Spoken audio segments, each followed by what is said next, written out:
All right, today we're putting on our detective hats. The case we're cracking involves a mysterious illness, a microscopic culprit, and a life that's literally hanging in the balance. We are diving deep into that invisible world of organisms that can turn the very food we eat and the water we drink against us. You know, every great mystery needs two things, a victim and a puzzle. In this story, our victim is a young man, and the puzzle is unfolding deep inside his own body. So, this is the heart of the problem. We've got a patient with this relentless chronic diarrhea that just will not stop. None of the usual treatments are working. Something is waging an all-out war inside his intestines. But what is it? Let's open the case file. Our patient is Mr. Ranbonda. He's 26 years old and he's recovering from a kidney transplant. And this right here is the critical clue.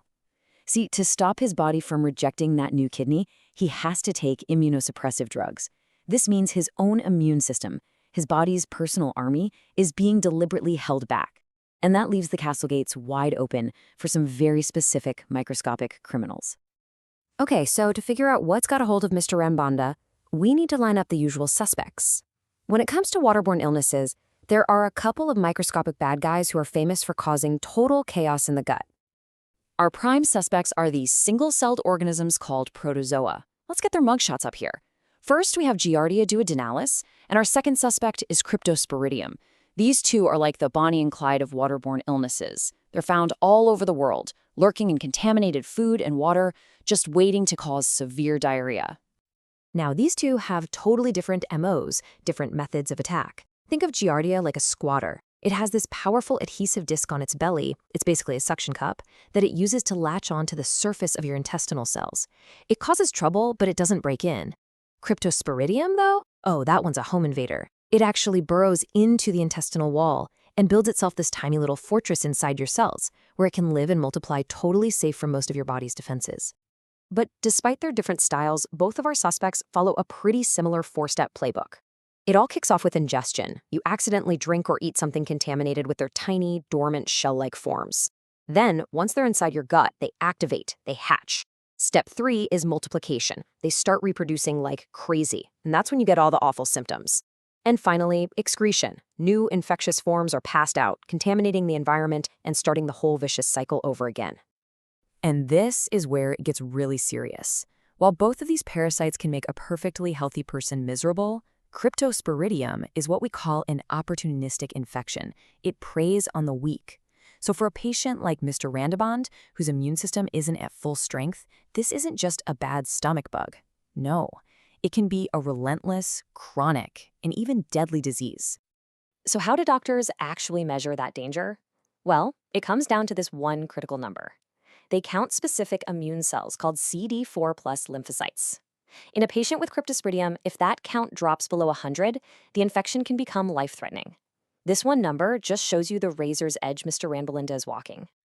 All right, so we've got our patient, we've got our suspects, and we know the stakes are incredibly high. Now it's time for the investigators, the doctors and the lab techs, to get to work and crack this microscopic case. Now, every good forensic investigation starts with the evidence, right? In this case, it's a fecal specimen. And I gotta tell you, how this sample is collected is incredibly important. Any contamination, say with urine or water, can completely destroy the fragile little organisms we're trying to find. It could blow the whole case right from the start. So back at the lab, the technicians unleash this whole arsenal of forensic techniques. They might do a direct wet smear to try and catch the culprits moving around live. They'll use concentration methods to round up all the suspects into one place, making them easier to spot. Special stains, like the modified acid-fast stain, are designed to make Cryptosporidium light up bright red. But the real gold standard, that's immunofluorescence. It's a high-tech method that uses glowing antibodies to tag the parasite with near-perfect accuracy. So after all that lab work, the evidence starts to paint a very clear picture. Sure, Giardia is a possibility, but the combination of chronic, long-lasting diarrhea in a patient who is immunocompromised, that is the classic textbook signature of Cryptosporidium. It had the motive, the means, and the opportunity. The case is pointing squarely at our home invader. Okay, we've unmasked our tiny terror. Case closed, right? Well, not quite. The big question now is, how do we stop it? And maybe even more important, how do we prevent it from striking again? either in Mr. Renbanda's or in any of us. The game plan here is a two-pronged attack. First, and this is the most important part, you have to help the patient's own body fight back. For Mr. Ranbanda, that's a really delicate balancing act. It might mean lowering the dose of those essential anti-rejection drugs. The big takeaway is that your own immune system is the #1 weapon against this parasite. At the same time, doctors can bring in reinforcements, like an anti-parasitic drug called nitazoxanide, to attack the Cryptosporidium directly. Okay, so what does this all mean for you? How do you stay safe? First, just wash your hands thoroughly with soap and water. It's non-negotiable. Second, and this is so important, Cryptosporidium's protective shell is resistant to chlorine, the stuff we use to treat our tap water. Boiling your water is one of the best ways to kill it, for sure. If you're traveling, play it safe, stick to bottled drinks or things that are steaming hot. And in places like daycare centers, you have to be absolutely rigorous about hygiene. So we've just cracked the case of Cryptosporidium, an invader that uses our water to get to us. But to really get a handle on these tiny organisms, it helps to see just how differently they can operate. So let's take a quick look at another protozoan, one that picks a completely different part of the body to call home. So let's meet a completely different kind of invader, Trichomonas vaginalis. It's another single-celled protozoan, but it doesn't hang out in contaminated water. This one is a sexually transmitted infection. It doesn't go for the gut, it infects the urogenital tract, causing an STI called trichomoniasis. And listen, the impact of this thing is just staggering. We are talking about 180 million new infections around the world, every single year. And beyond its own nasty symptoms, the inflammation it causes can make a person up to 3 times more likely to contract HIV.